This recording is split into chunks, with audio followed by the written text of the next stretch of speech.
né? Eu queria que você falasse sobre qual é a diferença do controle emocional e a utilização da inteligência O controle emocional. você nunca vai ter. Quem está no controle, o único que tem controle é Deus.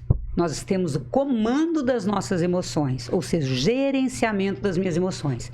Eu nunca vou estar no controle. Por quê? Porque eu não tenho controle daquilo que vem externamente. Então, de repente, eu saio aqui, alguém me fecha ali no trânsito, eu não tenho controle sobre a ação dessa pessoa.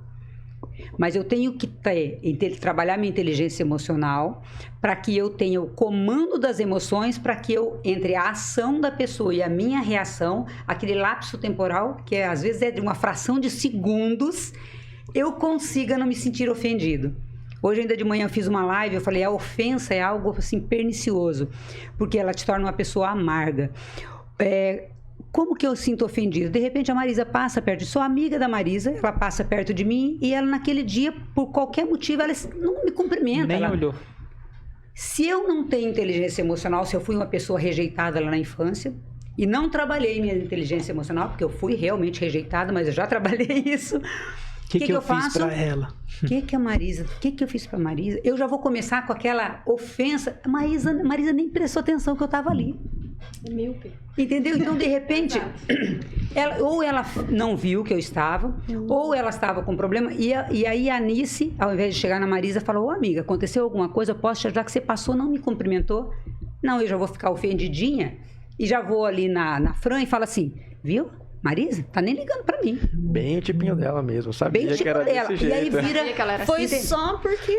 E Você constrói uma situação da pessoa sem que não entendeu? haja A isso, pessoa né? não teve a intenção e eu não julgo o comportamento, eu acabo julgando a intenção às vezes dela, porque eu fico falando, ela quis me ofender, porque eu tenho certeza. Aí eu já começo a buscar coisas lá atrás.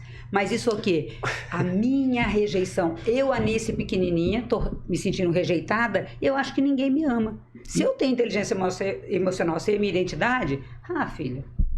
Isso aí é uma criação da cabeça. Mas aí quando a pessoa tá realmente, ela ofendeu por intenção, e você cria, você fica com raiva, esse sentimento de raiva da pessoa. Como trabalhar isso? A raiva eu vou sentir, tá? Eu sinto raiva, e o dominante, a emoção a latente no dominante é a raiva, trazendo do perfil comportamental. Então, eu sou uma pessoa que eu tive muita raiva, e tenho hoje. E não tem nada de errado eu sentir a raiva. Agora, o que eu vou fazer com essa raiva é que é diferente. Então, é essa inteligência emocional que eu tenho que trabalhar para não descontar em ninguém a raiva que eu estou sentindo. E eu vou trabalhando cada vez mais. Por que eu senti raiva quando a Marisa fez isso, ou quando a Débora fez aquilo? Então, é como se eu estivesse conversando com a minha emoção, e eu não vou deixar ela aflorar a ponto de ofender. Porque antes... E a Débora está aqui para falar, rapaz, mas eu dava uma boiada para não sair da briga depois, porque eu tinha que ter razão. Mas eu tinha muita raiva. Tinha que ganhar sempre, né? Eu queria ganhar. Então, hoje, o que eu faço?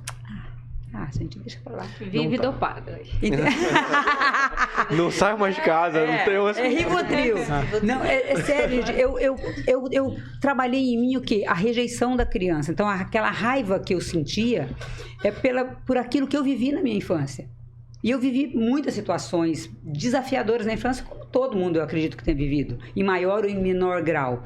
Só que medo, por exemplo, medo é um sentimento bom ou ruim? Depende. Pois é, o medo te impede de fazer uma besteira, te impede de entrar numa situação de risco. Rua, não é atravessar a rua ali sem olhar.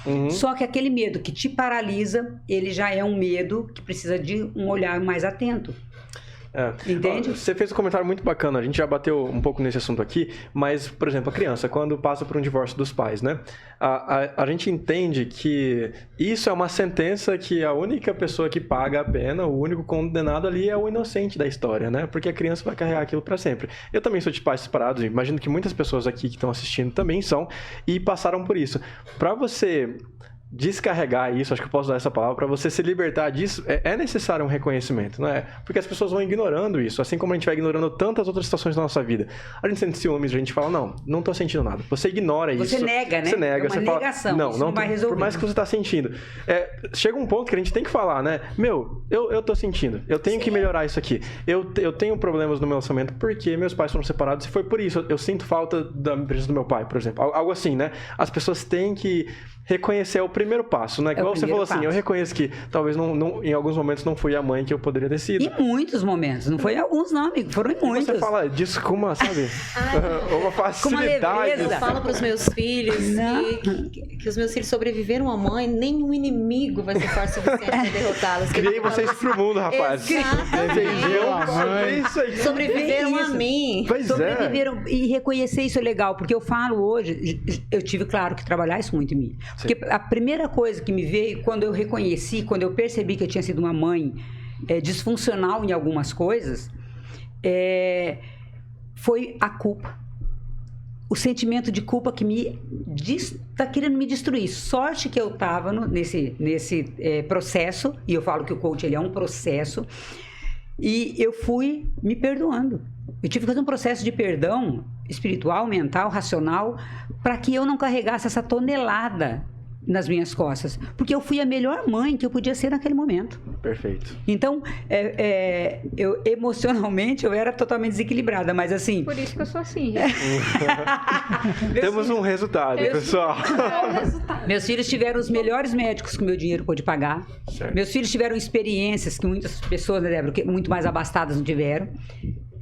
Tiveram uma educação rígida, sim, mas criei com caráter. Só que eu batia, gente. Débora apanhou imensamente. É sua filha. Ela é minha filha do meio. Do meio. Descobri agora. Então. E eu tenho o Douglas, que mora na Espanha. Ele tem, né, ele é mais velho que a Débora e tem um caçula. Mas assim, eu descontava em quem? Em quem não fosse embora.